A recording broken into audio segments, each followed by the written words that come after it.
ईश्वरीय चेतना की उच्चतम अवस्था प्रेम है। एक ऐसा प्रेम जहां द्वैत समाप्त हो जाता है और केवल एकता का अनुभव शेष रहता है। इस अवस्था में कोई दूसरा दिखाई नहीं देता। जो प्रेमी है वही प्रेम है और वही प्रियतम भी।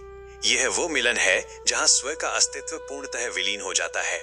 किंतु इस परम सत्य की प्राप्ति आकस्मिक नहीं होती। इस अद्वैत प्रेम की अवस्था तक पहुंचने के लिए भक्ति का मार्ग अनिवार्य है। भक्ति वह सेतु है जो जीव को उसकी सीमित पहचान से निकालकर अनंत की ओर ले जाता है। भक्ति का वास्तविक प्राण समर्पण में बसता है। जब तक साधक अपने मैं को, अपनी संचित मान्यताओं को और अपने हठ को पूरी तरह समर्पित नहीं कर देता, तब तक भक्ति की अविरल धारा प्रवाहित नहीं हो सकती।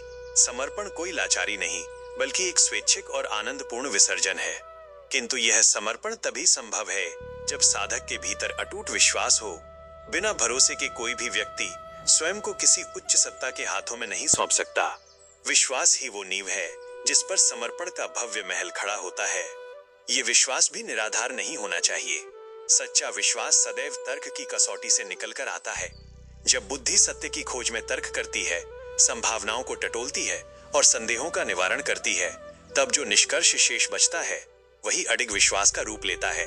तर्क बुद्धि को मांझता है और उसे परिपक्व बनाता है ताकि वो सत्य को स्वीकार करने के योग्य बन सके। परंतु तर्क की भी अपनी एक जननी है जिसे जिज्ञासा कहा जाता है।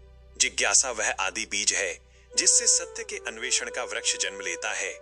जिसके भीतर प्रश्न नहीं, उसके भीतर खोज की अग्नि भी नहीं जल सकती। जिज्ञासा ही वह प्रेरक शक्ति है जो तर्क को गति देती है। इस प्रकार यह पूरी यात्रा एक सुव्यवस्थित क्रम का पालन करती है। जिज्ञासा से तर्क का उदय होता है। तर्क संदेहों को मिटाकर विश्वास को जन्म देता है।